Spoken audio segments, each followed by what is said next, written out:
સુરેન્દ્રનગરમાં 26 વર્ષ જૂના ચામુંડા ઘૂઘરા જે શાક માર્કેટ ઉભા રહેતા હતા ને તેમને પોતાની નવી દુકાન કરેલી છે. શાક માર્કેટ આવેલા કેશવ પ્લાઝા નવા કોમ્પ્લેક્સમાં. ત્યાં તમારે હવે ઘૂઘરાનો ટેસ્ટ લેવા માટે પહોંચી જવું પડશે ભાઈ. મારો જન્મ થયો ને એના પહેલાથી આ દુકાન ચાલી આવે છે ને. હા ભાઈ, હું નાનો હતો ને ત્યારથી આમના ઘૂઘરા ખાઉં છું અને 80 ફૂટના રોડ ઉપર આમના જેવા ટેસ્ટી ઘૂઘરા તમને બીજે ક્યાંય પણ નહીં મળે. જો તમે ઘૂઘરા આમના ટેસ્ટ કરેલા હોય ને તો નીચે કોમેન્ટ કરવાનું ના ભૂલતા, જેથી બધાને ખબર પડે કે ભાઈ આમના ઘૂઘરાનો ટેસ્ટ કેવો છે.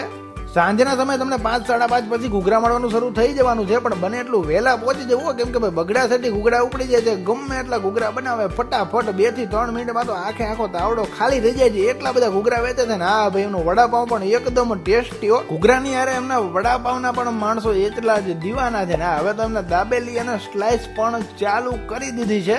જો તમે 80 ફૂટના રોડ પર રહેતા હોય ને તો ગેરંટી આપું છું કે તમે આમના ઘૂઘરા એકવાર તો ટ્રાય કર્યા જ હશે ને. જો કર્યા હોય ને તો નીચે કોમેન્ટમાં જણાવવાનું ના ભૂલતા ટેસ્ટ કેવો લાગ્યો છે. ભાઈ મને તો મજા જ આવે છે, હું તો વર્ષોથી ખાઉં છું. તો તમે પણ જો 80 ફૂટની આજુબાજુના વિસ્તારમાં રહેતા હોય ને તો ચામુંડા ઘૂઘરા વાળાનું જે લોકેશન નવું ચેન્જ થયું છે ને, ત્યાંથી તમને એમનો ઘૂઘરાનો ટેસ્ટ મળી જવાનો છે. તો લોકેશન નોટ કરી લેજો. આપણે શાક માર્કેટ પાસે તે નવો જે કોમ્પ્લેક્સ બન્યો છે કેશવ પ્લાઝા, એમાં 3જા નંબરની દુકાનમાં તમને જોવા મળી રહેવાનું છે. તો પહોંચી જાજો ચામુંડા ઘૂઘરાના ફેમસ ઘૂઘરા ખાવા માટે.